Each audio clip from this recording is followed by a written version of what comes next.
चीन के इलाके में घुसकर भारत ने ललकारा है। और ऐसा हम इसलिए कह रहे हैं क्योंकि भारतीय नौसेना के 3 आधुनिक युद्धपोत साउथ चाइना सी में तैनात किए गए हैं और ये तीनों युद्धपोत इस समय उस इलाके में हैं जिसे साउथ चाइना सी कहा जाता है और जहां अक्सर चीन ने जबरन कई द्वीपों पर कब्जा किया है, उसके कई सैन्य अड्डे बनाए हैं और यहां उसके पड़ोसियों के साथ उसकी तकरार और तल्खी की खबरें लगातार सामने आती रहती हैं।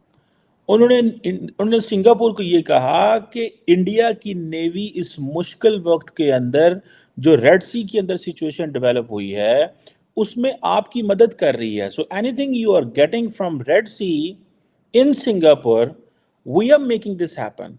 एयरक्राफ्ट कैरियर्स जो हैं वो जब कहीं पर मौजूद हो तो उसमें कितना इक्विपमेंट हो सकता है, और जब वो किसी जगह पर चलते हैं किसी सी में, जैसे कि अरेबियन सी के बारे में कहा जा रहा है, तो वो कैसे नज़र आते हैं। अब उनकी एक गूंज होती है, गूंज से मुराद ये है कि एक धमक होती है, एक रोब और दबदबा होता है जब किसी का कोई एयरक्राफ्ट कैरियर कहीं जा रहा हो।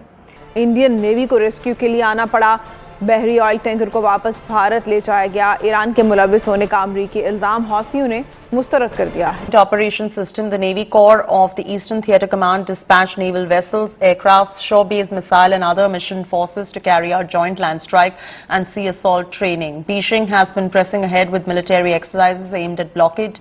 वो ये कह रहे हैं कि अगर हमारी नेवी वहां पे काम ना करे, हमारी नेवी वहां पे ऑफेंसिव एक पोस्चरिंग ना करे, तो आप सिंगापुर जो है वो उसकी सप्लाई चेन मुतासर हो सकती है। इंडिया की जो ग्रोथ कही जा रही थी, समझी जा रही थी, वो उससे भी ऊपर चली गई है, और पाकिस्तान की जो ग्रोथ कही जा रही थी, समझी जा रही थी, वो उससे भी नीचे चली गई है। यानी मुल्क दिवालिया हो गया है, ये डिफेंस मिनिस्टर कह रहा है, फाइनेंस मिनिस्टर नहीं कह रहा, डिफेंस मिनिस्टर कह रहा है।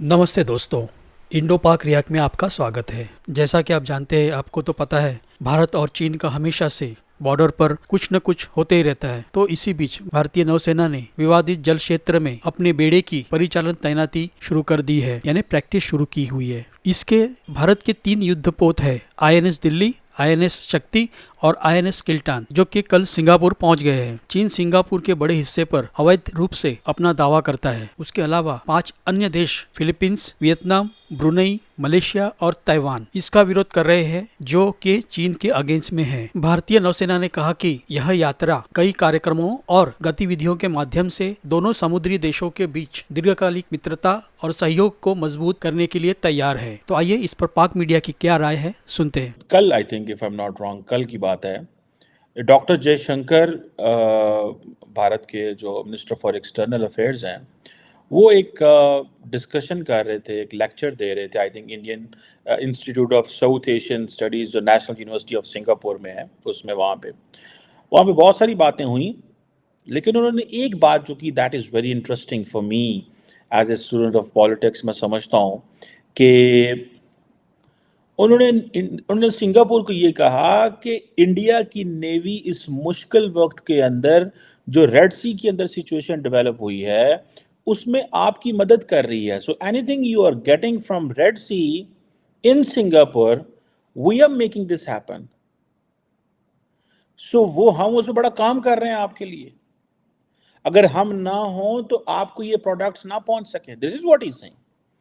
वो ये कह रहे हैं कि अगर हमारी नेवी वहां पे काम ना करे, हमारी नेवी वहां पे ऑफेंसिव एक पोस्चरिंग ना करे, तो आप सिंगापुर जो है वो उसकी सप्लाई चेन मुतासर हो सकती है। This is what he said. अब ये एक बहुत बड़ी मैं समझता हूँ डेवलपमेंट है इस सेंस में।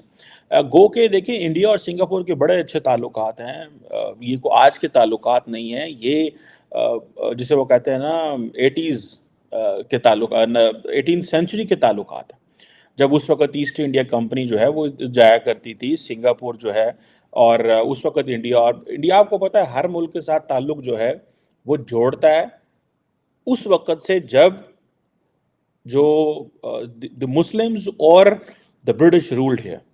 वो कहते जी क्योंकि इंडिया के कनेक्शन तो थे ना, वो तो बाहर से लोग आए हुए थे, वो तो यहाँ के लोग नहीं थे। So they basically they tell the story this way. So अब वो कह रहे हैं कि जी हम अगर आज इंडिया उन ममालिक से है जिसने 1965 में सिंगापुर को रिकग्नाइज किया, तब से बड़े क्लोज रिलेशनशिप हैं। और जब इंडिया में जो इकोनॉमिक रिफॉर्म्स का आया तो तब से सिंगापुर के साथ हमारे अच्छे ताल्लुकात हैं। और एंड देन जितने भी साउथ ईस्ट एशिया की ममालिक हैं उनके साथ जो एक लुक ईस्ट पॉलिसी थी, उस दौर से जो एक लुक ईस्ट पॉलिसी थी, उस हिसाब से वो कह रहे हैं कि भाई हमारे तो बड़ी कुर्बत है, बड़ी मोहब्बत है, बड़े मजबूत ताल्लुकात हैं और ये कोई नई चीज़ नहीं है इन टर्म्स ऑफ इंडिया और सिंगापुर के ताल्लुकात के हवाले से। सो अगर आप इसको देखें एंड देन आप इसको देखें कि तकरीबन इंडिया और सिंगापुर की जो आई थिंक जो बायलैटरल ट्रेड है दैट इज़ अराउंड $35 बिलियन। बहुत बड़ा नंबर है, इतना कोई थोड़ा नंबर नहीं है। और इस पे हम बात करते हैं कि पाकिस्तान क्यों इंटरनेशनल वाटर्स के अंदर इफेक्टिव नहीं है। कल मैं देख रहा था कि पाकिस्तान की एक शिप है, पाकिस्तान की नेवी ने 8 ईरानियन फिशरमैन को समंदर से बचाया। वो एक ईरानियन फिश थी, उसमें आग लग गई और फिशिंग बोट थी और उसमें उनको बचाया गया। और ये रेस्क्यू एंड ह्यूमैनिटेरियन असिस्टेंस का ऑपरेशन था जो कि पाकिस्तान की नेवी ने किया।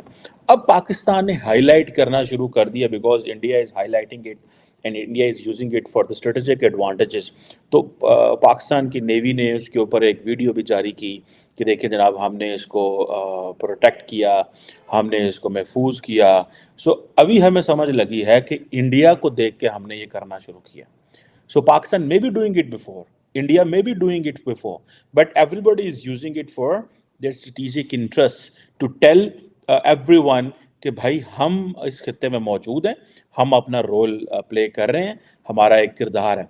जैसे कि थोड़े दिन पहले 2-4 दिन पहले अगर आपको याद हो तो भारत के जो थे, क्या नाम है उनका, नेवल चीफ जो थे, उन्होंने भी एक प्रेजेंटेशन दी कि पिछले 100 दिन के अंदर इंडियन नेवी की मैरीटाइम ऑपरेशन क्या थे, कितना काम किया, बहुत सारी जो शिप्स हैं इंडियन नेवी ने रेड सी के अंदर कितने ऑपरेशन किए और हॉर्न ऑफ अफ्रीका में क्या किया, मतलब वो सारा वो कर रहे थे। सो आप देखें कि सिंगापुर को ये बताया जा रहा है कि भाई साहब आपका जो रिलेशनशिप है हमारे साथ वो बड़ा इंपॉर्टेंट है। मिसाल के तौर पे मैं थोड़े से आपको स्टैटिस्टिक बताता जाऊँ।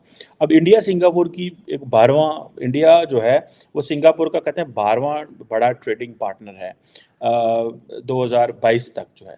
और सिंगापुर जो है वो इंडिया का लार्जेस्ट ट्रेड पार्टनर है and largest trade partner in ASEAN है। इंडिया सिंगापुर का 12वां बड़ा ट्रेडिंग पार्टनर है, बट सिंगापुर जो है वो इंडिया का 8वां बड़ा ट्रेड पार्टनर है।